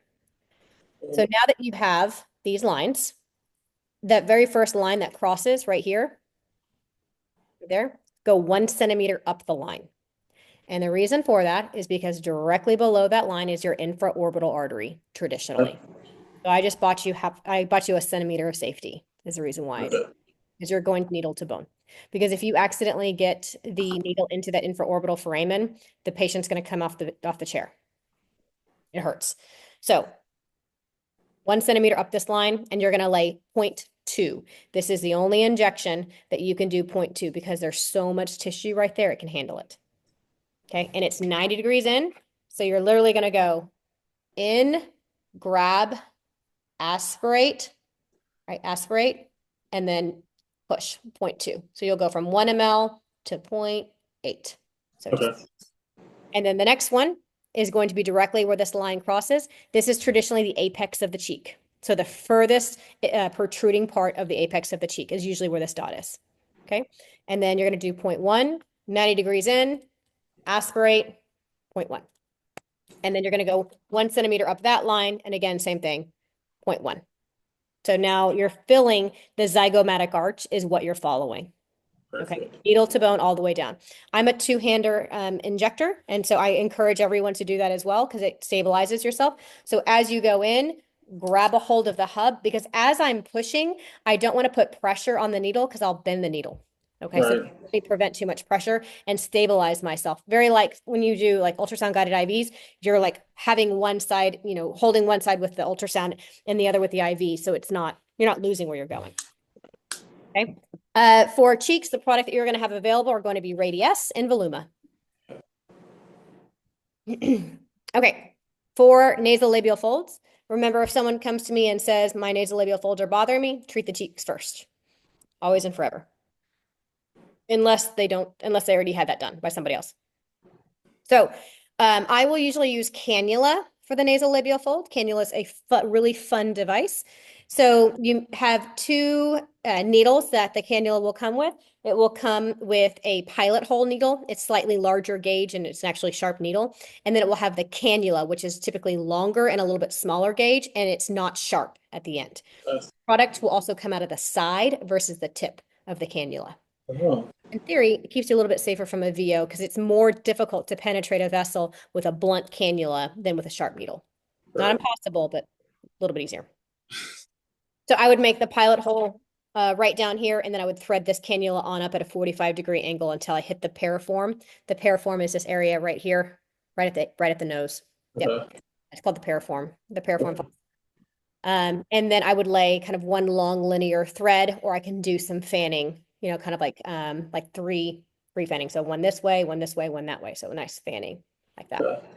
I usually do half a syringe on one side and we'll half a syringe on the other in general, or I'll do 0.4, 0.4, and then I'll do a piriform injection where I go 45 degrees all the way down to the bone, aspirate because the angular artery is typically not at the bone, but it can be. I got a positive aspiration a few months ago at the piriform at the bone with somebody, but aspirate there, and then you can lay 0.1, and that will pop out this piriform fossa and significantly help the nasolabial folds. Okay. Okay, so this is the line and fill method for lips. Okay, so this is the method that I teach for novice injectors. Each line is going to be 0.5 ml. I teach everyone to backfill into one of these. Okay. The reason why I do that is because as a novice injector, they're scared to push product because they're not comfortable with it. So when I say 0.5 mLs on an insulin syringe, it's going to be 5 units. Okay, into each injection. And how you backfill, you take this off. This is my filler. And I do this, and I put it into here, and I push a little bit. It will start to backfill the product into the needle this way. Once it gets to about the end of right about here, you then take this. This is sterile, don't lick it. You can then push this product down. Do not pull this plunger back up and try to add more product in. Since it's a gel, it will introduce air bubbles and it will make it unusable. So you'll end up filling up like 6 of these. Okay. We're going to go over all this. I know this is a lot. There you go. And when you're doing this, so the very first dot, so this is the oral commissure right here. You're going to go about 1/2 centimeter in from the oral commissure, and that's going to be your first dot. The reason why you don't backfill, or the reason why you don't fill way back here, is if you put product right at the oral commissure right there, it can fold under and make the patient look like sausages. Oh, I've seen that. Yeah, so that's how you prevent that sausage look, is you just leave that alone right there and go 1/2 centimeter in up the vermilion border, and it will help prevent that sausage look. Okay. And then you're gonna, from here to the tip of the Cupid's bow, you're gonna draw a line, you're gonna bifurcate that, and then 5 units, 5 units, if you're backfilling into the insulin syringe. Okay. And then this will be 5 units, 5 units, 5 units, 5 units, all the way. Perfect. Yep, and it's a 40, it's like you're literally following the vermilion border and you are retrograde. So you go in, aspirate, lay the product down. Okay. Second, I have another patient, she's just walked in. She needs a little bit more product. So you're going to watch me do that. Oh, perfect.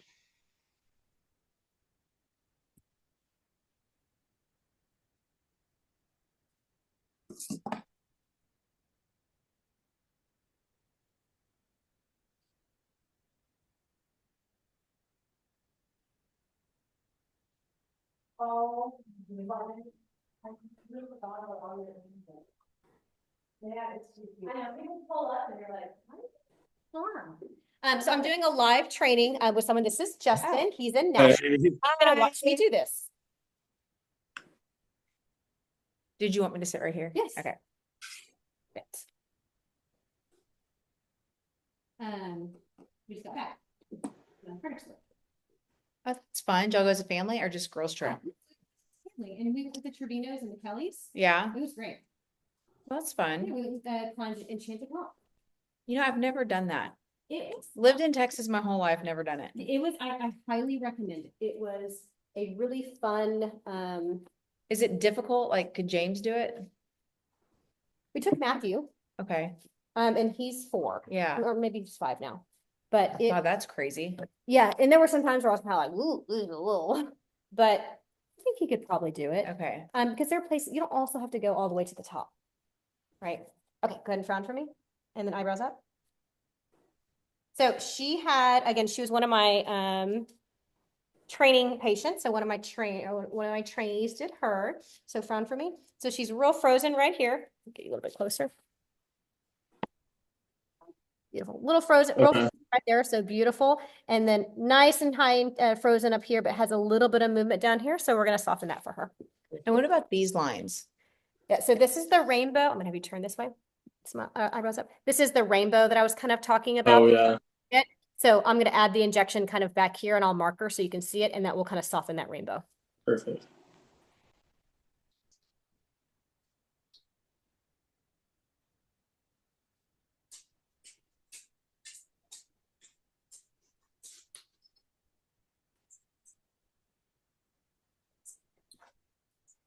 Roll that for me and relax.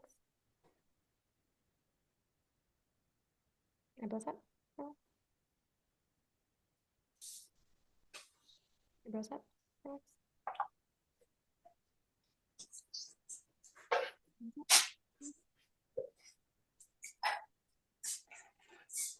Up. Relax.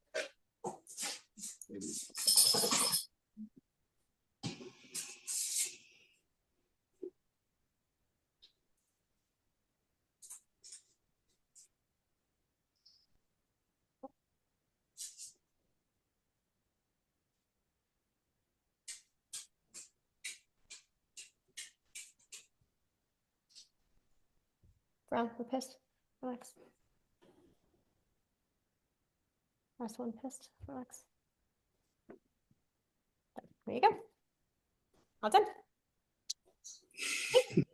Nice and frozen. Thanks. Yeah, it's water. Yeah, I know. Here, let me grab you a quick picture and then I can put your before and after so you can see.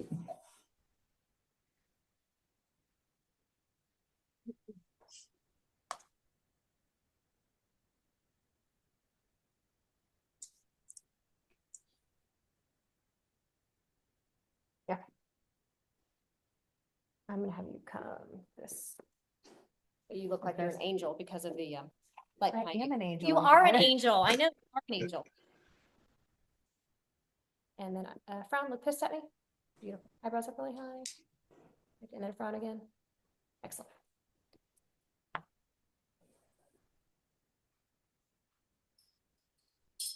Very good. All right, all done. Thank All you. right, ma'am. thank you. You're welcome. That's fast. All right, have a good rest of your day. Now, I leave tomorrow for Atlanta because I took that. Okay. That's actually what I'm doing right now. You do what? A travel job. I know. I'm not busy enough. I needed to add a full-time job onto it. Bye, girl. You're welcome. Yeah. All my friends are like, what did you do? I had to quit one of my tennis teams, and my tennis friends were like, why are you quitting? I was like, I think I'm gonna have time to do it. So all my friends they're very mad at me, but I love teaching. I'm like passionate about it. So Oh yeah. and I get to travel and see places and meet people, and this is my happy place. It's nice.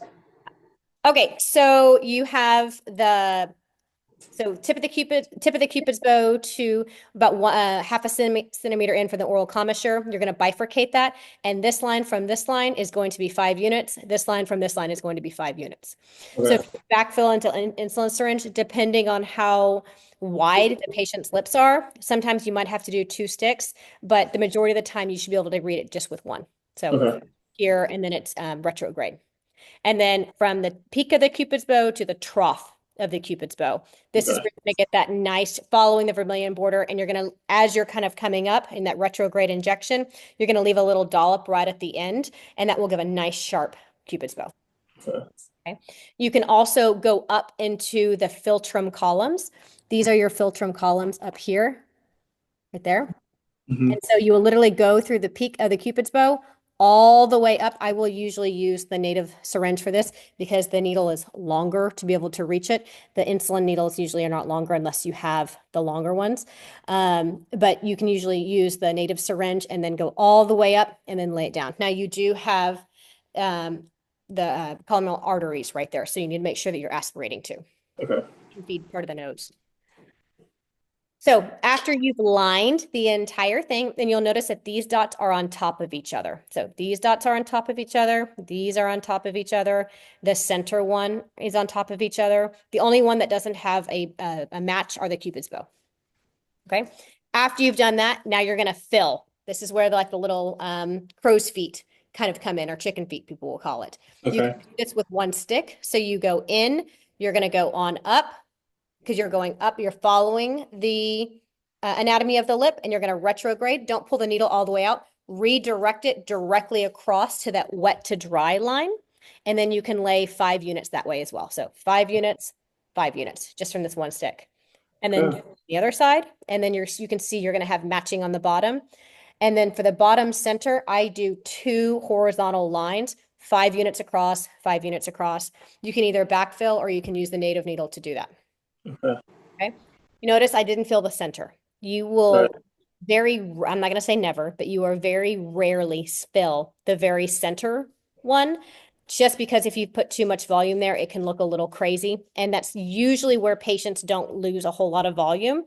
Sometimes in old ladies, I might have to do that because little white ladies, they age rapidly in their lips. They lose that fat pad and then it will start to turn under. So sometimes I'll have to kind of put some volume in that center.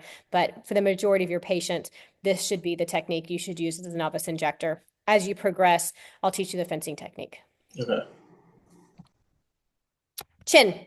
I love a good chin. It can transform a patient's face. Like beautiful.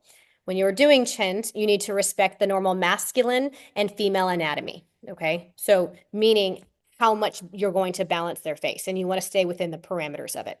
Male anatomy, or more masculine anatomy, is going to be wider and blockier, where Okay. females tend to be more narrow and long. Okay. Because you want to try to elongate the face in a female, and for a male, you want to try to create that nice chiseled, kind of more blocky look.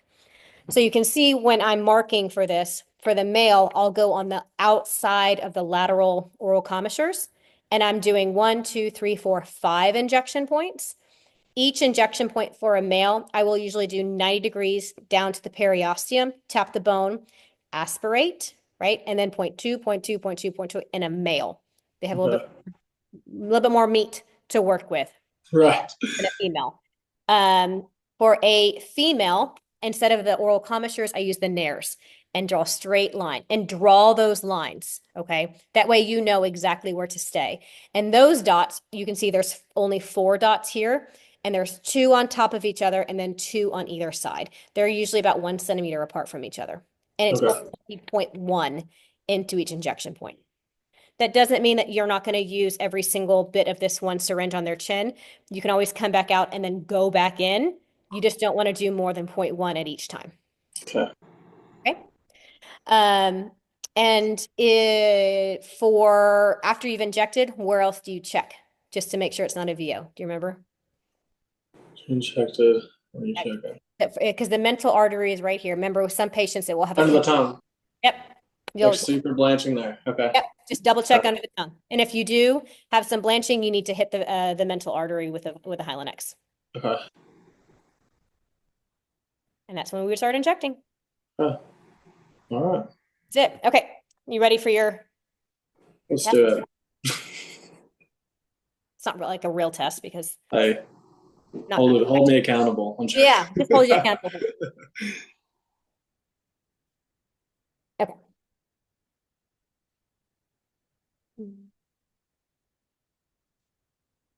And I'll add some things on here too, about some things where you're like, hey, we should ask about this.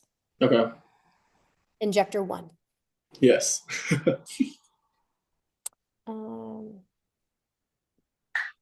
Okay. We're going to do the neurotoxin one first. Okay. How do you reconstitute Botox, Dysport, and Juvo on label? 2.5. Excellent. And Dysport has an additional one of what? additional one of, hold on, what is it, 1.5? Yep. So all of them, well, and Xeomin. And Xeomin. Yeah, so Botox and Jeuveau, Dysport and Xeomin, they are all 2.5, and then Yes. Dysport has an additional one of 1.5. Remember, you'll see some shops do some 1-to-1 ratio, so they'll just use 1 ml. It's just more hyper concentrated. Okay. True or false? Botulism toxin produces paralysis by blocking the presynaptic release of acetylcholine at the neuromuscular junction. True or false? True. How long is it recommended to wait before a patient gets a neurotoxin touch-up? Meaning, if I got Botox done today and I called you tomorrow, you would tell the patient they must wait how long? A total of at least 14 days. Name one way that you can treat a brow ptosis. Remember, I told you 3. The browtosis, you could do the upneak stuff, right? That's a lid ptosis. Lidtosis, browtosis, you can do the eyebrow lift. Perfect. Yep. The 3 ways are time, wait it out, toothbrush, the hoop. Toothbrush technique. I remember Yeah. that. Yeah, it may or may not work, but hey, the patient's happy they're doing something. And then Right. the gold standard is going to be an eyebrow lift. Yeah. And then how you prevent it, stay up high. Stay high. Always high. Always high, yeah. What allergy would be concerning for a patient wanting to receive Dysport? That'd be a cow allergy. Cow's milk protein, very That's good. milk protein. Who should not receive neurotoxin? Pregnant or breastfeeding women, a history of allergy to neurotoxin, a history of neuromuscular conditions such as MS, or all of the above. All of the What are the lines called that are etched into the skin due to constant movement and can be seen at rest? Are they static or dynamic lines? those are static. What is the name of the muscle that turns the frown upside down when injected in the lower face with neurotoxin? Is it the DLI, risorius, orbicularis oris, or the DAO? DAO. Very good. My dog's jumped up here, just let you know. Hi. This is Luna. We're on a Hi, walk. sweet girl. Oh, she's beautiful. And, my boyfriend picked her out good. Oh, she loves you. She's like, I oh, know. oh, She's dad, I know. Name one way that you can treat a lid ptosis. Lidtosis would be the upneak, and I think is that all you can do, or what else can you do? I can't remember that one. It's same thing. It's Okay. yeah. So the gold standard Lifting. technique. Yeah. Okay. Sure. Okay. That patient just texted me. She's like, "Can I actually add my crow's feet?" Sure. Sure. Come on back. Come on back. Yeah. Okay. Next question. What is the standard dosing for crow's feet using Botox slash Xeomin or and Dysport? So let's just talk about how much fluid you put into each. Remember, so it's a medium muscle group. So how much? This would be 5. So it'd be that's counts as 2. Sorry, 5s or 2s. Okay, there we go. 2, 2, 2, 2, 2, 2. So 6 per side in 6 general. percent. Yeah, Okay, you'll that see makes some sense. shops, they might go either up or down on that. I've seen as high as 12 per side. Again, it's just kind of whatever the shop does. Explain how you would treat a spot guy. Spot guy. So of course you want them to raise their eyebrows up to see exactly where they're pulling, and then you'd go. Usually, if they have the rainbows, of course you go close to the hairline and pull up, but you'll go like right about here. Perfect. But you'll go. I can't remember. I think it's like right here. Very good. Right in the what muscle are you treating? That's your Hold on. Squabella. It's just no. It'd be your. Is it the frontalis still or okay? Yep, They're frontalis. just pulling. There's not Yep. didn't have enough treatment. What medication and dosage is prescribed prophylactically for a patient with a history of cold sores wanting to receive lip filler, microneedling, or lip flip? Valtrax 2 grams BID one day. Excellent. What is the name of the circular motion around the eye called? Circular motion around the eye. That'd be The your circular muscle. muscle os. I can never say it right. Ocularis, Orbicularis, orbicularis, oculi. oculi. That's why I mixed those two up. Yeah. So you have orbicularis oculi and orbicularis oris. Oris. Yes. Oris is here. Oculi. Okay. Name 2 common side effects of neurotoxin. Two common side effects of neurotoxin would be I mean, it can be anything. You can have bruising, obviously, and you may have uh, I just put a needle in. you can break out. I mean, Yeah, you can bleed. Yeah, bruising and bleeding. bleeding, bleeding. Also like a lid ptosis, eyebrow ptosis, spot eye, any of those. So they're all common symptoms. How many units are used in general for a lip flip? Will it flip? It is. Well, I mean, you told me to do two on each side, so that would be the two. Hold on. So four total. Here we go. I'm making sure. I'm doing the math. Yep, 2.5, 2.5, 2.5, 2.5, So 2.5. four. Yep. Yep. I love it when you start speaking my language. Just makes me Okay, good. okay, so when you're injecting the masseters, explain to me how you would inject the masseter.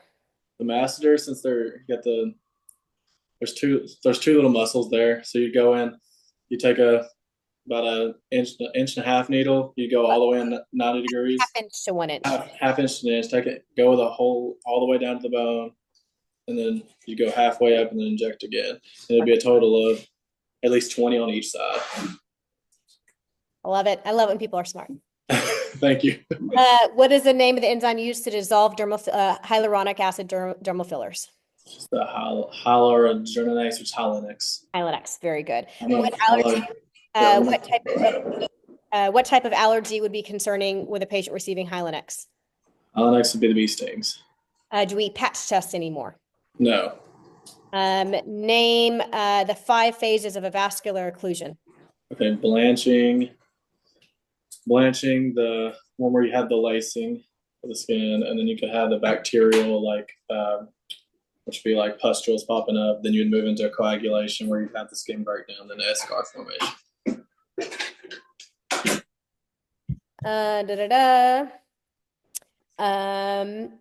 How many weeks should we wait pre and post injection for filler concerning vaccine status? 6 weeks. You're good. Thank you. I absorb some information sometimes. Sometimes we're all real smart, right? You were absolutely excellent. That's the entire training. You asked great questions. You retained everything. I'm so excited to meet you in person. You're going to be an excellent injector. Oh, thank you. I appreciate that. So what does your schedule look like? Come on in. There.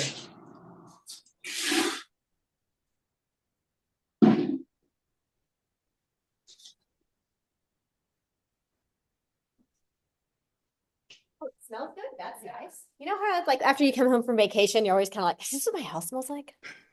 Good. It sounds like anthropology. Nice. Okay, so what does your schedule look like for your hands-on? So hands-on, so the best dates, I'm off like the 23rd to 25th would be the best I can come any of those days. The 19th I'm available. And the 17th, unfortunately, I work the next stretch. I'm off and I work since you were going this weekend. This week I can't make it at all. Okay, so next week I'm not going to be traveling a whole lot next week because I'm also the cheer coach at my daughter's. Oh, And so nice. yes. So I have tryouts. And so I'm going to be working from home for that week, but I can probably go. Okay, you said the 23rd to the 25th? Yes. Okay, I can probably let's plan for the 24th and 25th. 24th and 25th. Perfect. Yeah. We can probably get let's plan for the 25th. How about that? Okay. 25th, that'd be perfect. 25th. Yeah. So I'll leave the 24th and fly out and then and we're going to do it at the Chattanooga office. So we'll do it then and I'll make sure that we get you some models. How many do I need? I think I could find some people. The more the better. Okay. I want you to feel like you should start getting to get paid. You're injecting so much. Okay. So if you find some friends kind of in that area, I want you to have at least 3 toxin patients. At least 3. I definitely could have at least 6. Okay. There's enough people in the area. Yeah, and then we typically charge for we'll have a model fee, which is it's nominal. I'm going to find out what their model fee is. Okay. but it's usually just the cost of the product. Okay, cool. Yeah, so it's not crazy. It's a significant amount for them. Okay. And then for filler, I would love for you to have some patients. Okay, I can get enough of those. Yeah. And I want you to do some mid-face. I want you to do at least two at least two lips. Okay. And if we could find like a jaw patient and so or jaw or chin. So like if you can start working on that, I'll find out what the model fee is for you and I'll get you that information in the next couple of days. That'd be good. Yeah. And then I guess after that, I know Dr. Dill's trying to figure out how to integrate me in faster to his program, like his company. That's the Where he's gonna pop you in at. Is your license only in Tennessee? Or are you licensed in Georgia as well? So my MP license is just Tennessee. My RN, of course, is compact. I can work anywhere. But I said I can easily just apply into getting the Georgia's license. And he was like, "Well, you can just inject as an RN." I'm like, "I mean, but if I'm a nurse practitioner, I want to get my license as I'm an MP. I went to school for that." Yeah. Yeah. Yeah. It's actually they need an NP in Georgia because that just needs to be done. So